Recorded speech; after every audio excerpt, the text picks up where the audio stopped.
नमस्कार दोस्तों, civil track के इस यूट्यूब चैनल पर आपका बहुत बहुत स्वागत है। एक नई ऊर्जा नई तरंग के साथ मैं आपके सामने उपस्थित हूं। दोस्तों, आज का हमारा जो टॉपिक है वो ऑर्थोग्राफिक प्रोजेक्शन है, जो आपके इंजीनियरिंग ग्राफिक्स के चैप्टर में दिया हुआ है। वो चैप्टर नंबर 4 है। कौन सा? Chapter number 4। चैप्टर नंबर 4 आप देख लीजिएगा।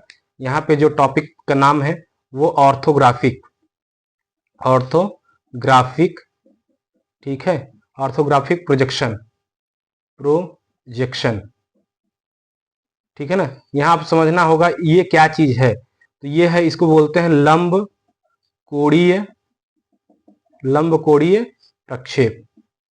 ठीक है, इसको मैं ज्यादा नहीं आपको समझाऊंगा। आज की क्लास बस इतनी रहेगी कि इसको हम पहले तो लंबकोणीय प्रक्षेप कहते क्यों है, इसको हमें समझना है। तो मैं आपको बता दूं, किसी भी वस्तु की हमें अगर ड्राइंग बनानी है तो उसकी परछाई को ही बनाते हैं, उसकी परछाई कैसे बन रही है। ठीक है, बस उसको ही हमें समझना रहता है।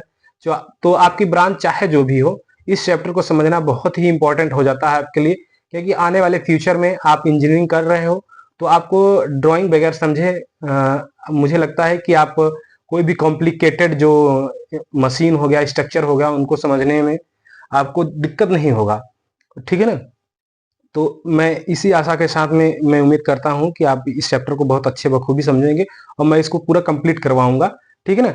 और दूसरी बात बच्चों की, आप यहां तक पहुंच चुके हैं तो आप इस चैनल को सब्सक्राइब कर लीजिएगा। इस चैनल के को क्या, किसी भी चैनल को, टेक्निकल का जो चैनल होता है, जो भी लोग पढ़ा रहे हैं, सक्रिय हैं, उनका चैनल जरूर सब्सक्राइब करके रखें। ऐसा मैं इसलिए कह रहा हूं बच्चों कि जो टेक्निकल के बच्चे होते हैं वो आपस में यूनिटी नहीं रखते हैं। अभी दूसरे स्ट्रीम के जो एजुकेशन होते हैं उनमें सारे बच्चे अपने अपने जो भी जहाँ से शिक्षा प्राप्त करते हैं सबके चैनल सब्सक्राइब कर रखते हैं।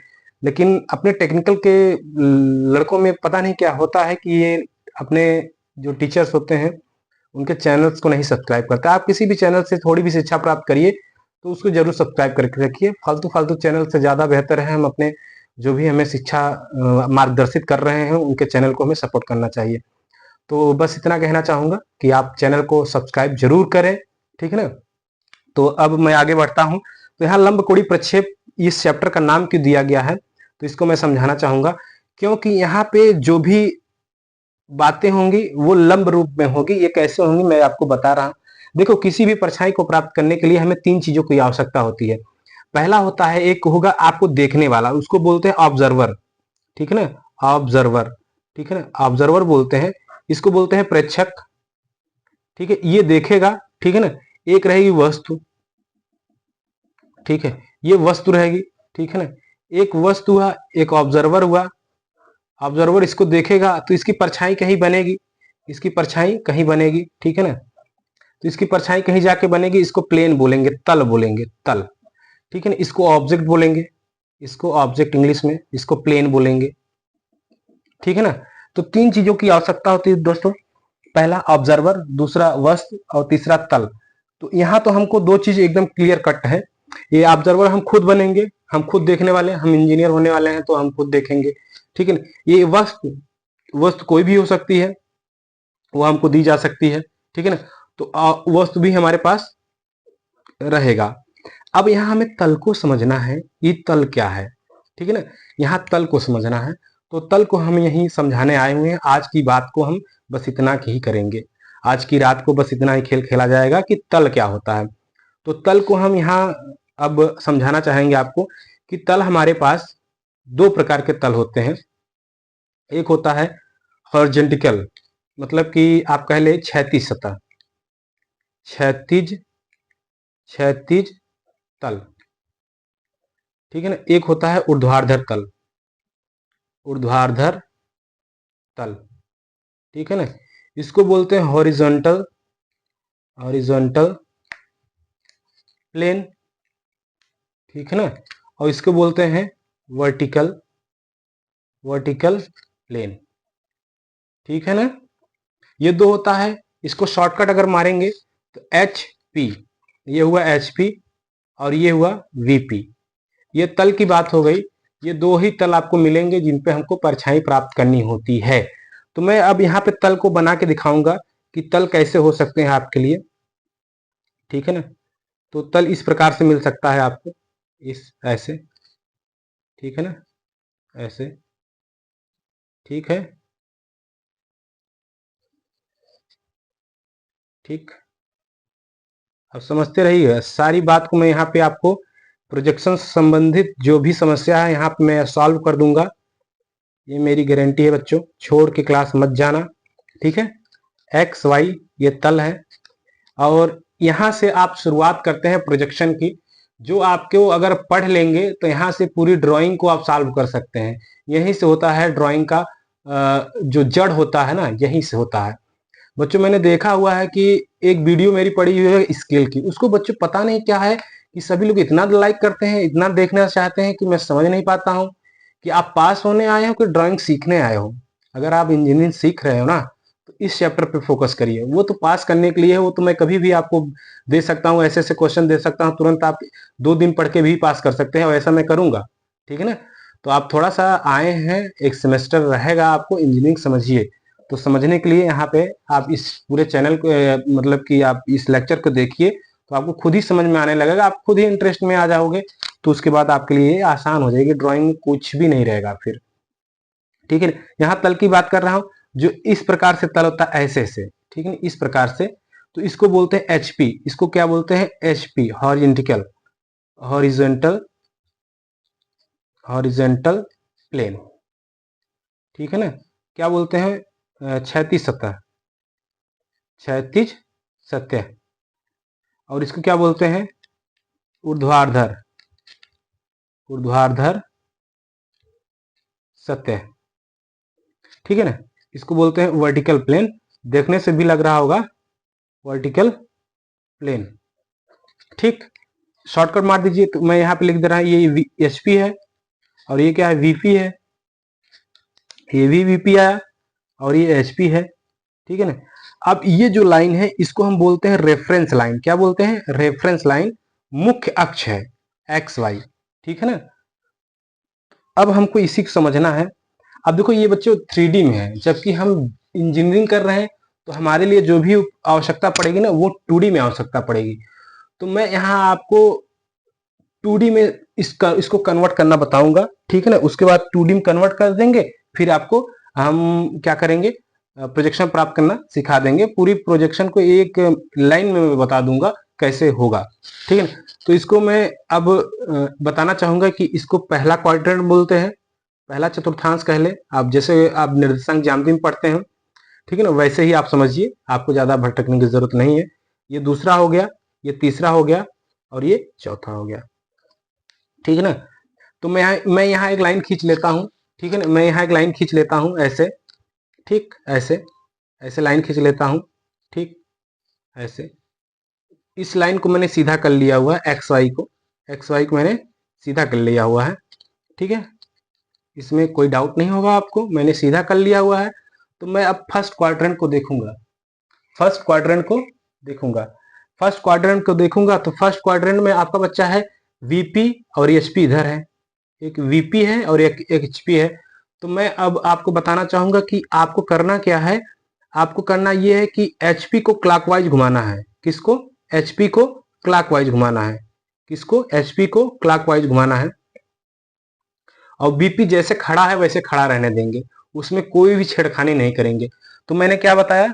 एचपी को आपको क्लॉकवाइज घुमाना है, तो फर्स्ट क्वाड्रेंट पे हम फोकस करेंगे। ये पहला क्वाड्रेंट है ना, तो इस पे हम फोकस करेंगे। तो वीपी तो ऐसे ऑलरेडी खड़ा है, ठीक है ना, इसको हम छोड़े रखेंगे। अच्छा, जिस पे मैं बात करवा रहा हूं बस उसी पे ध्यान दीजिए, दूसरे आप किसी भी क्वाड्रेंट में, अगर मैं पहला पहला चतुर्थांश की बात कर रहा हूं, तो आप यहां मत सोचिएगा, यहां मत सोचिएगा, यहां मत सोचिएगा, इसी पे ध्यान रखिए, ठीक। तो आप इसी पे आप ध्यान रखिए। तो ये पहला क्वाड्रेंट है आपका, पहला मैं लिख दे रहा हूं ये, ठीक है ना। अब देखिए तलों की स्थिति क्या होगी। वीपी ऐसे खड़ा है, तो वीपी को ऐसे खड़ा रखते हैं ऊपर की तरफ, ठीक है ना, ऊपर की तरफ ऐसे। ये आपका वीपी हो गया। बच्चों इसको समझने में कोई प्रॉब्लम नहीं होगी आपको, ठीक है। ये वीपी हो गया। अब मैंने कहा एचपी को क्लॉकवाइज घुमाइए, एचपी ये है, ये बच्चा एक्स वाई के देखिए यहां से घूमेगा जब, यहीं पे तो जुड़ा हुआ है, इसी के साथ में, इसी के साथ में जुड़ा हुआ है वीपी से, दोनों भुजाओं से। ये भुजा इससे आके जुड़ी हुई है, ये भुजा इससे आके जुड़ी है, ये भुजा इस पे आ जाएगी, तो इसी के जस्ट नीचे आ जाएगा ये एच पी, ठीक है, एच पी। तो क्या हुआ बच्चा, वीपी ऊपर एचपी नीचे, ये तल है, मतलब ये तल हुआ एक्स वाई रेखा से, वीपी ऊपर हुआ एचपी नीचे हुआ, ठीक। अब सेकंड में आते हैं हम लोग, ये तो सेकंड में क्या हो रहा है बच्चा, ये मैंने कहा कि एचपी को घुमाना है और वीपी को वैसे रखना है, तो सेकंड क्वाड्रेंट में क्या होगा, ऐसे मैं ले रहा हूं ये सेकंड, ठीक है, सेकंड में ले रहा हूं ये, तो वीपी तो ऑलरेडी है ही, वीपी तो ऐसे है ही, ये वीपी वर्टिकल प्लेन तो ऐसे ही है, ऊर्ध्वाधर सतह ऐसे ही है, ठीक है ना। अब इसमें सोचेंगे तो ये वाला तल जाके इसमें मिल जाएगा, वीपी में जाके चिपक जाएगा, तो एचपी वीपी दोनों चिपके हुए मिलेंगे आपको, क्लियर। अब मैं ये भी कंप्लीट हो गया, मतलब इसमें जो भी प्रोजेक्शन प्राप्त होंगे वो ऊपर ही प्राप्त होंगे, नीचे से इसमें कोई मतलब नहीं है, ठीक है ना। थर्ड में आते हैं, तो थर्ड में क्या है बच्चा, ये देखो ये एचपी है और ये वीपी है, ठीक है, थर्ड क्वाड्रेंट में ये है, तो ये वीपी है, ये एचपी है, तो वीपी को हम तो ऐसे ही रखते हैं, तो अब वीपी नीचे आ गया, वीपी नीचे आ गया, मतलब वर्टिकल प्लेन नीचे आ गया, ये ऐसे ही रहेगा, ठीक है ना। अब इसको क्या करेंगे, मूव करा देंगे, एचपी ऊपर हो जाएगा, एचपी ऊपर हो जाएगा, ठीक है, एचपी ऊपर हो गया, ठीक। अब क्या फोर्थ में आएंगे, फोर्थ में तो वीपी यही रहेगा, यही वाला वीपी रहेगा ना, थर्ड के लिए वीपी यही रहेगा, ठीक है ना, फोर्थ के लिए भी वीपी यही रहेगा, तो वीपी नीचे ही रहेगा, ठीक है ना, ठीक है। अब इसको एचपी को हम क्लॉकवाइज घुमाएंगे, तो ये वीपी में आके चिपक जाएगा, इधर से देखिए इसमें आके चिपक जाएगा, तो वीपी था ही ऑलरेडी, वीपी था ही, वीपी था ही, और एचपी आके इसमें चिपक गया, ठीक है ना। अब इतना काम हो गया, ठीक है ना, इतना ही आपको आज समझाना था। अब जो क्वेश्चन मिलेगा आपको, तो देखिए क्वेश्चन का तरीका रहेगा ना, मैं प्रोजेक्शन ऑफ पॉइंट बताऊंगा पहले आपको। अब यहां समझ लीजिए आप, अब क्या क्या आपको पढ़ना है। पहला पढ़ना है बिंदुओं के प्रक्षेप, बिंदुओं के प्रक्षेप, ठीक है ना। दूसरा रेखाओं के प्रक्षेप, रेखाओं के प्रक्षेप, ठीक है। तीसरा तलों के प्रक्षेप, तलों के प्रक्षेप, ठीक है ना। चौथा ठोसों के प्रक्षेप, ठोसों के प्रक्षेप, ठीक है। पांचवा एक आपको गुटका दिया रहेगा, ब्लॉक दिया रहेगा, ब्लॉक प्रक्षेप, ब्लॉक का प्रक्षेप, या ब्लॉक कैसा भी हो सकता है, ठीक है ना। अब इन सब चीजों से बच्चा, इन सब चीजों से आपके इतने चैप्टर क्लियर होने वाले हैं। कहने का मतलब ये है कि आप यहां से 50 नंबर की जो ड्राइंग आती है उसको सॉल्व कर सकते हैं। कहने का मतलब ये आपका रहेगा ना, ये आपका 20 से 30 नंबर का रहेगा, जो आपको यहीं से आने रहेगा, यहीं से यहीं समझ पाओगे, ठीक है ना। ठोसों के प्रक्षेप यहीं से समझ में आएगा, तलों के प्रक्षेप यहीं से, रेखाओं के प्रक्षेप यहीं से, बिंदुओं के प्रक्षेप यहीं से। तो इतने फायदे हैं, जब इतने फायदे हमको मिल रहे हैं तो हमारी भी जिम्मेदारी बनती है कि हम इसको अच्छे से सीखें। अब मैं बताऊंगा, थोड़ा सा और है, 5 मिनट और दे दीजिए, बस ज्यादा नहीं। तो मैं आपको बताना चाह रहा था इसको लंबकोणीय प्रक्षेप क्यों कहते हैं। तो यहाँ पे मैं बच्चों बताऊंगा कि यहाँ पे जो भी प्रक्षेप आएगा, प्रक्षेप का, जैसे मैं यहाँ पे कोई भी चीज रखूंगा, कोई भी वस्तु रखूंगा, तो यहाँ से जो लाइन टकराएगी, ठीक है ना, यहाँ से जो लाइन टकराएगी, टकरा के इसकी परछाई यहाँ पे बनाएगी, तल पे बनाएगी, तल पे बनाएगी, तल पे बनाने के बाद अब इस लाइन और तल के बीच में जो कोण बनता है वो 90 डिग्री का होता है। आप यहां समझिए, यहाँ कितने अंश का कोण बन रहा है, ये 90 डिग्री बन रहा है, इसीलिए इसको बोलते हैं लंबकोणीय प्रक्षेप। कहने का मतलब ये नहीं है कि अगर कोई तल ऐसे है, ठीक है ना, कोई तल इस प्रकार है, मैं इसी को मान लेता हूं, कोई तल इस प्रकार है तो ये लाइन ऐसे आएगी ना, ये एंगल पे हो गया, ये थीटा एंगल पे हो गया, नहीं, ऐसे नहीं आएगी। ये लाइन आएगी, जब भी आएगी तो ये तल के लंबवत आएगी, लंबवत, परपेंडिकुलर आएगी। तो इसको इसको ही बोलते हैं हम, क्या बोलते हैं, इसीलिए बोलते हैं लंबकोणीय प्रक्षेप। कोई भी प्रक्षेप आएगा लंबकोणीय प्रक्षेप होगा। तो मैं यहाँ पे 2-4 बातें और बताना चाहूंगा। तो यहाँ पे जो क्वेश्चन में रहेगा, पॉइंट का क्वेश्चन आप कर सकते हैं। जैसे आपको बोलेगा वीपी के सामने रहेगा और वीपी के पीछे रहेगा। ये देखिए वीपी के सामने, पहला क्वाड्रेंट में बात करेंगे, यहाँ पे सामने वाली बात होगी, यहाँ पे वीपी के सामने। तो वीपी में क्या रहेगा, वीपी के सामने सामने, और इसका उल्टा जो रहेगा पीछे। ठीक है ना। देखो एक बात कहेगा कि बीपी के सामने, अगर ये दूसरी बात कहे तो बीपी के सामने कहा तो आप क्वाड्रेंट समझेंगे या तो फर्स्ट होगा या तो फोर्थ होगा। ठीक है ना, या फर्स्ट हो गया या फोर्थ होगा। क्वाड्रेंट क्लियर करने का तरीका है, ये समझिए ध्यान से। वीपी के सामने कहा तो या तो फर्स्ट होगा या तो फोर्थ होगा। क्लियर। और यही बोल दिया वीपी के पीछे, तो समझिएगा कि ये दूसरा होगा या तीसरा होगा।